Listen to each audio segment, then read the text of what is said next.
What's up, delivery fam? Welcome to another UDM video. Now this one, yeah, y'all saw I had to lick my whole lip.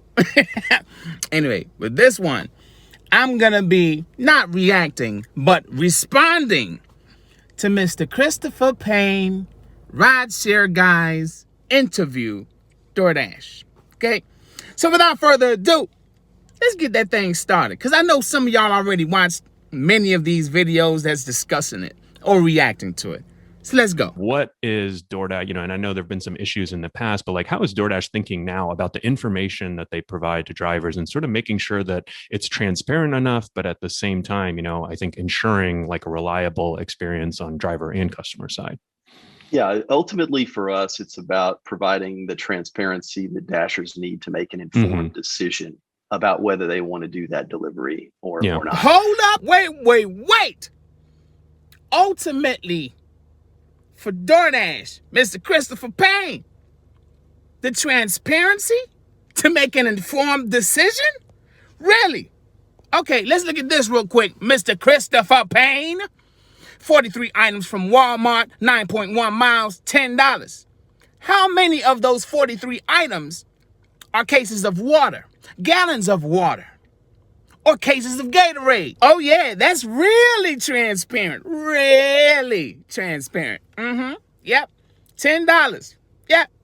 But you get there, you got 10 cases of water. Okay.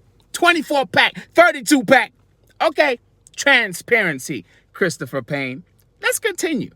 And so if you look at, it's got the subtotal of the order, it's got the restaurant, it's got the driving distance, and the Dasher.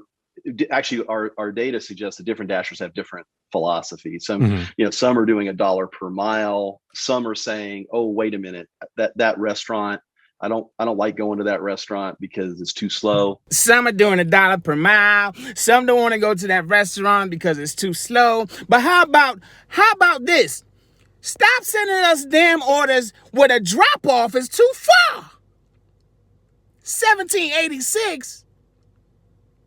Who gonna drive 75.7 miles, Mr. Payne, for 1786?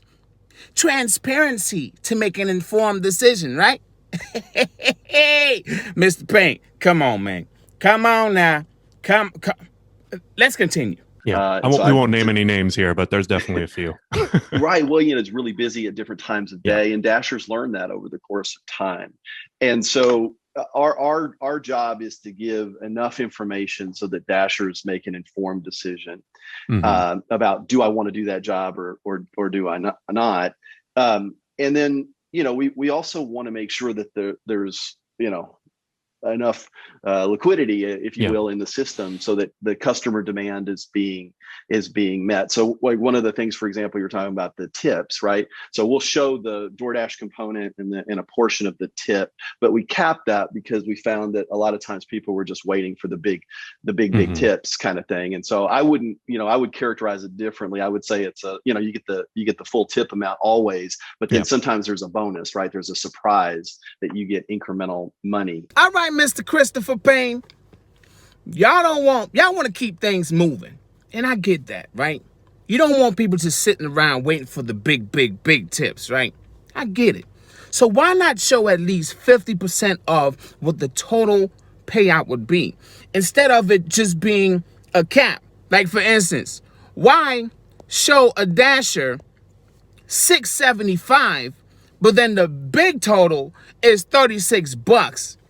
Now, I think what you're trying to do, what you and the company execs or whoever, engineer, whatever, what you're trying to do is get us to take more offers at a lower number.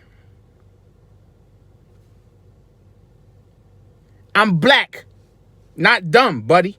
Okay? Listen, $675 for a $36 payout? Why not show something like $18 instead of $675, homie? Well, you're not my homie. You're probably looking at this. I don't even know if you watch my videos or not, but somebody's probably gonna be looking at this. Man, he ain't your homie.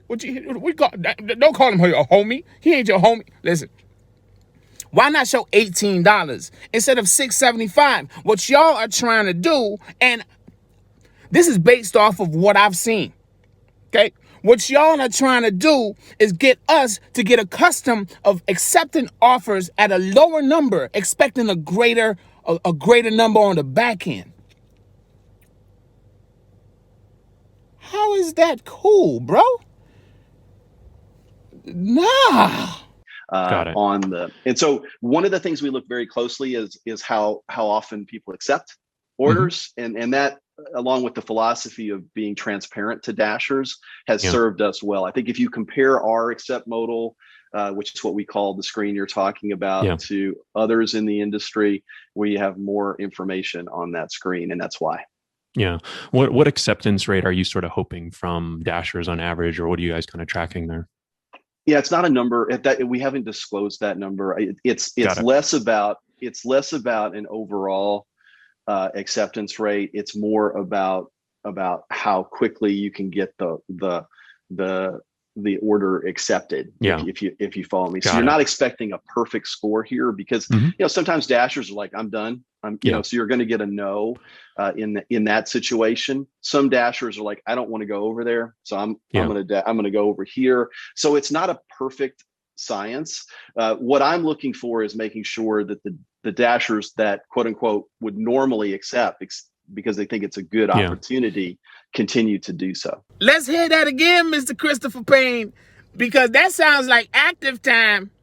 Active time.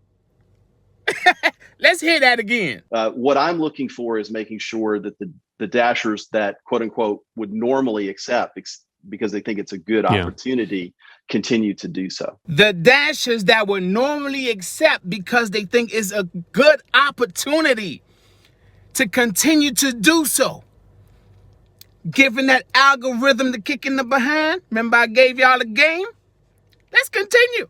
Yeah. I mean, I think this is actually really the challenge across the whole gig economy when you're hiring independent contractors, and you sort of need to provide them with the total, or, a lot of information, right, about each job that they're accepting. And I think I agree with you. Like you mentioned, DoorDash does provide a lot more than other services, but at the same time, you kind of have to balance that, on an individual level as a Dasher, if I see two different Dashes and one pays a lot better or one's going to be a lot easier, I'm going to opt for that easier one, or the individual one. But over time, if I keep doing that too often, right, and every Dasher keeps doing that too often, then it's not as reliable of experience on the customer side. And so I'm just curious how you think about like relaying, because I like to tell people, like, Dashers and Uber drivers, like, we're selfish, right? Like, we think about what's best for ourselves in the moment, and we don't really care about like the aggregate, acceptance rate or, time to accept on average. So how do you kind of relay that and like kind of get us bought in to, hey, we got to do this for the integrity of the system, right?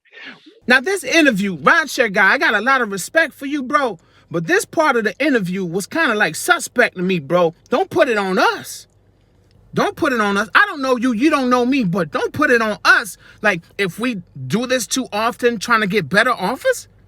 Like, come on, Rideshare Guy. 325, 20 miles total, right? 20.3 miles, 2 hours duration.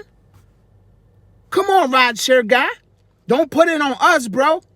Don't put it on us. We selfish? Selfish. Who the hell gonna accept this, Rideshare Guy? Hell yeah, I'm selfish. I'm selfish? No, it's not ish. I'm self. I'm self. 100% self. You wanna know why? Because it's business, bro.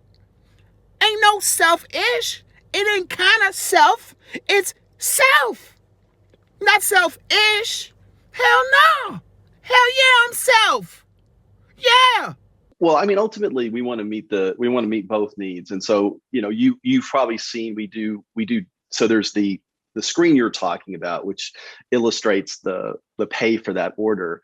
But we have other methods, right? So we'll have like bonus programs, for example, if you maintain a certain acceptance rate, if you do a set of deliveries in a row type thing, you'll make more money as a result of that. And so those techniques are designed to bridge the gap that you're talking about, which is to say, hey, like, we're going to help the Dasher make more money in total. Yeah. But maybe we were trying to get them to think outside of only the individual delivery. Still can make the decision on an individual basis, but the prize might be beyond the individual pay for that individual order.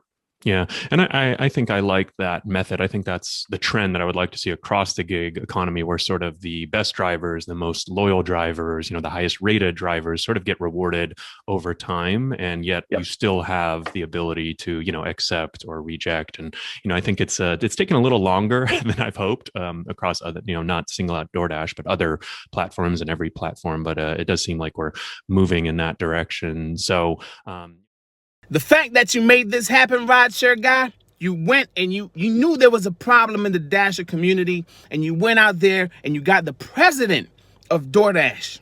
I salute, bro. On an interview, I salute. You know what I'm saying? There was a little, sus, you know what I'm saying? Like stuff I didn't agree with, but I'm like, yo, it is what it is. Still, I salute because you went and you got some answers for the Dasher community. You know what I'm saying? For me as a content creator, for me as a Dasher and other Dashers as content creators or in the community of Dashers that watch, that was definitely a solid interview. I am going to subscribe. I haven't subscribed, but I'm going to subscribe because I want to watch that full interview to hear what else took place in that whole conversation. Okay? I will subscribe. And if you're watching me, I suggest you subscribe as well because, it's all about getting information, right? The more information we know, the better it is for us to make informed decisions when we go out here and we dash. The more we know, the better it is for us. So hit subscribe on Rideshare Guy. And you don't even have to tell him UDM sent you, yo. Just the fact that he went and got this done for us, we got to salute, man. So anyway, with that said, family, that's me keeping it 100, okay, with Rideshare Guy, Christopher Payne.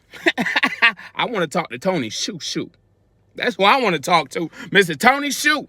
That's who I want to talk to. Anyway, so if you enjoyed this, make sure you squeeze the life out the blasted like button, and I will see y'all in the next video. And comment down below how you feel about what I said. Let's talk about it. Deuces.